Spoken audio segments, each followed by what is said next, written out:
Hi guys, আমি Moumita. Cheers and লাভের নতুন একটা ব্লগে তোমাদের অনেক অনেক স্বাগত। আর প্রথমেই যে কথাটা বলবো সেটা হচ্ছে আরজি করের ঘটনাটা নিয়ে, যেটা সবাই জানো। এই ব্যাপারে আর নতুন করে কিছু বলার নেই। আর আমি তো এতদিন ভিডিও বানাইনি, তাই এই নিয়ে কোনো রকম কথা আমি বলতেও পারিনি। অনেকদিন পরেই ভিডিও বানাচ্ছি। তো এই ঘটনাটা নিয়ে আর সত্যি কিছু বলার নেই। শুধুমাত্র আমরা সবাই সবাই অপেক্ষা করছি একটা জিনিসের জন্য, যে মানে কীভাবে আমরা জাস্টিসটা পাবো। সেটার জন্যই সবাই অপেক্ষা করছি যে আলটিমেটলি কি হবে। দেখো, কিভাবে হবে কি হবে আমার জানা নেই, শুধু এটাই চাই যে বাজেভাবে শাস্তি পাক যারা এই কাজটা করেছে। মানে মেয়েটাকে যেভাবে ওরা কষ্ট দিয়েছে, মানে ততটাই যেন শাস্তি পায়। এত বাজেভাবে শাস্তিটা দেওয়া হোক যাতে দ্বিতীয়বার এই রকম কেউ করার আগে মানুষ 10বার ভাবে। আর আরও যেটা সব থেকে বেশি ভাবাচ্ছে, এত মানুষ এত আন্দোলন করছে, প্রতিনিয়ত আন্দোলন করছে, প্রত্যেক দিনই প্রায় মানুষজন আন্দোলন করছে, সেখানে প্রতিনিয়ত এই ঘটনাগুলো ঘটেই চলেছে। এই ঘটনাটার পরেও কিন্তু আরও ঘটনা ঘটেছে, যেগুলোর খবর আমরা পেয়েই যাচ্ছি। তো মানে এটার কোনো শেষ নেই। তাই এমন কিছু বার করা হোক যাতে এই কাজগুলো মানুষ করার আগে 10বার ভাবে। কি হবে না হবে জানা নেই, তবে আমরা সবাই এটা চাই। মানে সারাদিন ওই খবর দেখা, মানে খবর তো মানে ধরো টিভিতে খবর চালিয়ে খুব বেশি একটা দেখা আমার হয় না। ইউটিউব ঘাঁটছি, আর নয়তো ফেসবুক স্ক্রল করে যাচ্ছি যে কি হবে কি খবর পাবো, মানে আলটিমেটলি শেষ অবধি কী হচ্ছে। মানে সবাই অপেক্ষা করে আছি। তো দেখা যাক শেষ পর্যন্ত কি হয়। আর আমি তো অনেক দিন হয়ে গেল ভিডিও বানাইনি, কারণ মানে ওই মৌমিতাস ডেওর চ্যানেলের জন্য যখন আমার ভিডিও থাকে, তখন এই চ্যানেলে খুব বেশি একটা ভিডিও আমার বানিয়ে ওঠা হয় না। ব্যাটারিটাও লো হয়ে গেল। তো আমার খুব বেশি একটা ভিডিও বানিয়ে ওঠা হয় না। আর কোথাও তো তেমন যাই না, ঘুরতে বেরোনো হয় না। আর বাড়িতে বসে সবসময় কী দেখাবো। আর আমার লাইফটা মানে এমনও কিছু নয়, মানে ভীষণ সাধারণ জীবনযাপন, অতও কিছু দেখানোর নেই। তাই বাড়ি বসে কী ভিডিও বানাবো, যা হোক একটা বানিয়ে আপলোড করে দিলাম, ওইটা আমি করি না। তার থেকে না আপলোড করবো সেটাই বেটার, ওইটা আমি করতে পারি না। আর কিছুই দেখানো না থাকলে আমি দেখাই না, ভিডিওই করি না। আর সবসময় ঘুরতে যাওয়াও সম্ভব হয়ে ওঠে না। তো আমাদের 2 মাস আগে থেকে, মানে অনেক দিন, সেই রথযাত্রার টাইম থেকে আমাদের প্ল্যান করা ছিল যে আমরা এক জায়গায় ঘুরতে যাব। তো এই 2 দিন হলো আমরা ঘুরে এসেছি। তো সেই ভিডিও এখন আপলোড করব না, কিছুদিন পরেই আপলোড করবো। ওটা আমাকে এডিট করতেও হবে। তো আজকে দিদিরা হলো অনেক দিন আমাদের বাড়িতে এসেছে, আর ওরা আবার কাকদ্বীপ চলে যাবে, যেহেতু দিদির অফিস আছে। রিসেন্টলি আমার মামার ছেলের বিয়ে ছিল, তো সেই কারণে ওরা এসেছিল। আর দিদিদের কিছু বানিয়ে খাওয়ানো হয়নি, তাই আজকে ভেবেছি যে একটু ব্রেড পকোড়া বানাবো। বাইরে একটু বৃষ্টিও পড়ছে, তাই ভাবলাম যে তোমাদের সঙ্গে একটু শেয়ার করি, যেহেতু অনেক দিন ভিডিও করা হয়নি। আর সমস্ত কিছু আগে গুছিয়ে নেবো, কারণ পুচকুটা এখন ঘুমাচ্ছে। আর উঠে গেলে না, মানে যেই দেখবে যে ভিডিও বানাচ্ছি তখনই ডিস্টার্ব করা শুরু করে দেবে। কারণ যখনই ভিডিও বানাই ও আমার খালি আশেপাশে ঘুরে বেড়াবে। তাই যাতে কাজটা মানে তাড়াতাড়ি হয়ে যায় আর কি, তাই কাজটা এগিয়ে রাখবো। সমস্ত কিছু প্রিপেয়ার করে নিয়ে তারপর আবার ব্লগটা স্টার্ট করছি। আর যারা আমরা এই ভিডিওটাকে নিজেদের প্রফেশন বানিয়েছি, যাদের আমাদের ভিডিওর মাধ্যমে ইনকাম হয়, তাদের কিন্তু ভিডিও বানাতে হবে। আমার যেমন এই চ্যানেলটা মনিটাইজ নয়, তো এইখান থেকে এইটা আমার কোনো ইনকাম সোর্স নয়। আমার এটা ভালো লাগে, তাই আমি এখন আপাতত ভিডিও বানাই। বাট আমার ওই চ্যানেলে কিন্তু আমাকে রেগুলার ভিডিও আপলোড করতে হচ্ছে, যেহেতু ওই চ্যানেলটা আমার ইনকাম সোর্স। ঠিক তেমনই যাদের ব্লগিং চ্যানেলটা ইনকাম সোর্স, তারা কিন্তু সমস্ত জায়গায় যেরকম কাজ চলছে সেই মতে কিন্তু তারা ব্লগ করছে। যাদের ধরো ব্লগিং চ্যানেল, মানে লাইফস্টাইল ব্লগিং চ্যানেলটা তাদের ইনকাম সোর্স, তারা লাইফস্টাইল ব্লগিং চ্যানেলে আপলোড করছে। যাদের ধরো মেকআপ রিলেটেড কন্টেন্ট বানায়, তাদেরকে মেকআপ রিলেটেড কন্টেন্ট বানাতে হচ্ছে। তাই কাজ যেমন চলছে, কাজের মতন তো চলবেই। তবে at the end of the day আমাদের সবার একটাই চাওয়া, যে এটার জন্য একটা বিচার হয়। সবার ফার্স্টে বানাবো ভাজা মশলা, সেই কারণে ফ্রাইং প্যানে নিয়ে নিচ্ছি একটা শুকনো লঙ্কা, 1 চামচ মৌরি, 1 চামচ গোটা ধনে আর 1 চামচ জিরে। এবার সবকিছুকে ভালোভাবে ড্রাই রোস্ট করে এটাকে গুঁড়িয়ে নেব। আর আমার মাথাটা এখন এত গরম হচ্ছে যে কি বলবো, কড়াইটাও তার মধ্যে মানে বেশি করে গরম হয়ে যাচ্ছে, কারণ আমাকে হাতে ধরেই ভিডিওটা বানাতে হচ্ছে, বারবার ফোন রাখতে হচ্ছে আর বারবার শুট করতে হচ্ছে। আমার কাছে দুটো ট্রাইপড আছে, একটা সেলফি স্টিক কাম ট্রাইপড, আর একটা ট্রাইপড আমি রিসেন্ট কিছুদিন হলো অর্ডার করেছি। দুটোর একটাও কোনো কমবেন না, দুটোর একটা দিয়েও আমি রান্নার ভিডিও বানাতে পারি না, কারণ একটা হচ্ছে বেশি হেলিয়ে ফেললে ওটা দুম করে পড়ে যায় সেলফি স্টিকটা, আর যে ট্রাইপডটা কিছুদিন আগেই আমি কিনলাম সেটা মুভমেন্টই করা যায় না। তো দুটোর একটা দিয়েও আমি রান্নার ভিডিও বানাতে পারি না, মানে আমাকে আবার নতুন করে কিছু একটা কিনতে হবে। আমার সব থেকে না রিং লাইটের ট্রাইপডটাই খুব ভালো ছিল, ওটা ভীষণ ভালোভাবে মুভমেন্ট করা যেত, আর ওটা তো ভেঙে গেছে আর কেনাও হয়নি। একসাথে কত কি বার কেনা পসিবল বলো। তো আলুটা তো সিদ্ধ করে নিয়েছি, মা সিদ্ধ করে দিয়েছে। এবার আলুটার মধ্যে কুচানো পেঁয়াজ দিয়ে দিচ্ছি আর দিয়ে দিচ্ছি কাঁচা লঙ্কা। এবার যে ভাজা মশলাটা গুঁড়িয়ে নিয়েছি সেই ভাজা মশলা দিয়ে দিলাম, একটু চাট মশলা দিয়ে দিলাম, আর দিয়ে দিলাম হচ্ছে স্বাদ মতো নুন। এবার সব কিছুকে ভালোভাবে কিন্তু মেখে নেব।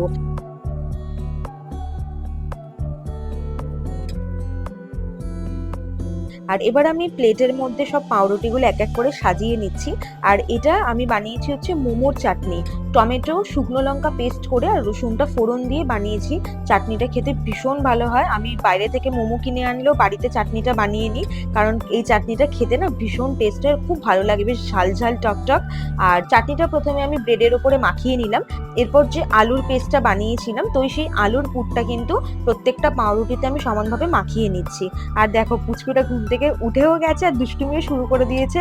আমি এখানে প্রিপারেশন করছি আর ও আমাকে ধাক্কা দিয়ে চলে গেল। তো খুব তাড়াহুড়ো করছি কারণ অনেকটাই না সন্ধে হয়ে গেছে।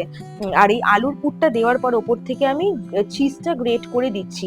এর আগের বার যখন বানিয়েছিলাম তখন আমি স্লাইস চিজ দিয়ে বানিয়েছিলাম, বাট বাবা অনেকগুলো দোকানে ঘুরলো, কোথাও স্লাইস চিজ পাইনি, সেই কারণে এই কিউব চিজ নিয়ে এসেছে, সেটাই আমি গ্রেট করে পাউরুটির ওপরে দিয়ে দিচ্ছি। তোমরা কিন্তু চিজ ছাড়াও এটা বানাতে পারো, চিজ ছাড়াও কিন্তু এটা খেতে খুবই ভালো লাগবে।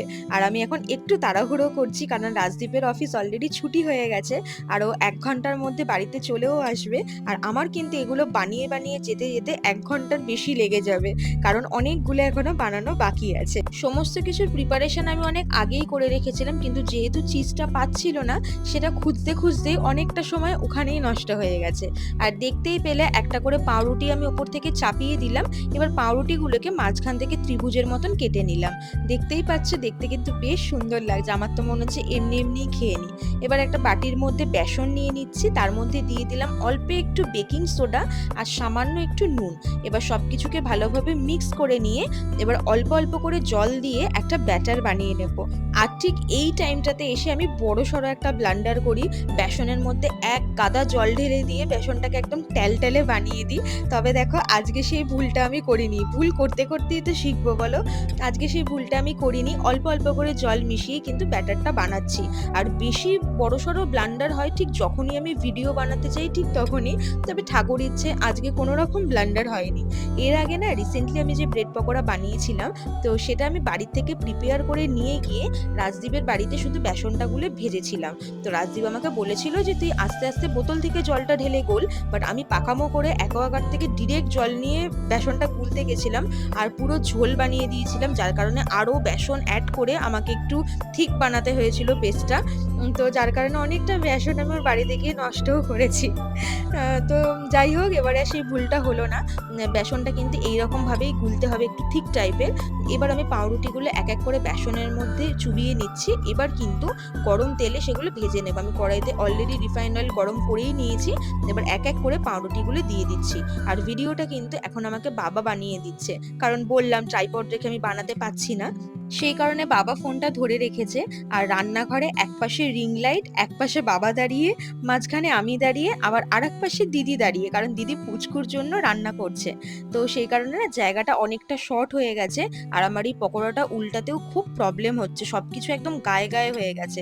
তো সেই কারণে আমি আগে পকোড়াটা ভালো করে ভেজে নিই, একদম শেষে তোমাদের সঙ্গে আমি শেয়ার করে দেবো।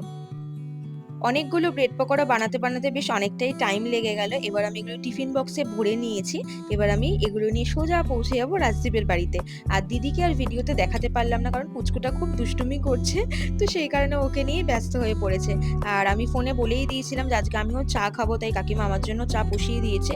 এবার প্লেটে এক এক করে আমার আর রাজদীপের জন্য পকোড়াগুলো সাজিয়ে নিচ্ছি। আর কাকিমারটা অলরেডি দিয়েও দিয়েছি। আর তার সঙ্গে কিন্তু নিয়ে নিচ্ছি সস। তো এখন গরম গরম ব্রেড পকোড়া আর তার সঙ্গে কিন্তু এই গরম গরম দুধ চা খাবো।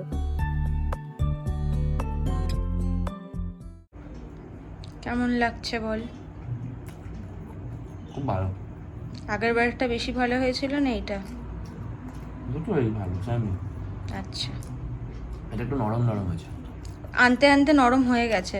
ভালো লাগছে রুটি। ও, হুম। আগের বার শুধু স্লাইস চিজ দিয়েছিলাম আর এবারে চিজটা গ্রেট করে দিয়েছি, স্লাইস চিজ পাইনি। ভাগ্যিস পাসনি। কেন, এটাই বেশি ভালো লাগছে? অনেক ভালো লাগে।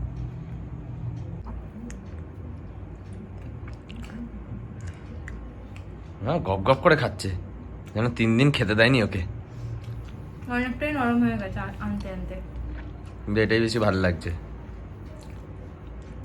ওই কর্মরের থেকে আমার মনে হয় একটু নরমই ভালো হয়। ও কর্মর করার থেকে। না, এটাও ক্রিস্পি আছে, নেই যে তা না, বেকিং সোডা দিয়েছি বলে।